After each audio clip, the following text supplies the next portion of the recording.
வணக்கம். ஒரு நிமிட கற்றல். வெற்றி வீரர்களால் கவர்ந்து செல்லப்பட்ட தம் நாட்டு பசுக்கூட்டங்களை மீட்க செல்வது எந்த திணையை சார்ந்தது அப்படின்னா விடை கரந்தை திணை. அடுத்த வினா, ஓர் அரசர் மண்ணாசை கருதி தனது நாட்டை கைப்பற்றுவதற்காக போர் தொடுக்க வந்த மாற்றரசருடன் எதிர் சென்று போரிடுவது எவ்வகை திணை அப்படின்னா அதற்கான விடை காஞ்சி திணை. அடுத்த வினா, பகை நாட்டு அரசரின் கோட்டையை கைப்பற்றும் பொருட்டு மதுளின் நாட்புறமும் தனது படை வீரர்களுடன் சுற்றி வளைத்து முற்றுகையிடுவது எவ்வகை திணையை சார்ந்தது அப்படின்னா விடை உளிங்கை திணை.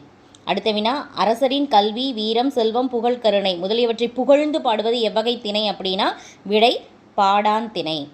அடுத்த வினா, பகையரசனால் முற்றுகையிடப்பட்ட மதிலுக்குரிய அரசர் தம் மதிலின் உள்ளிருந்தே வெளியே உள்ள பகை அரசரிடமிருந்து மதிலை காப்பது எந்த திணை அப்படின்னா விடை நொச்சி திணை.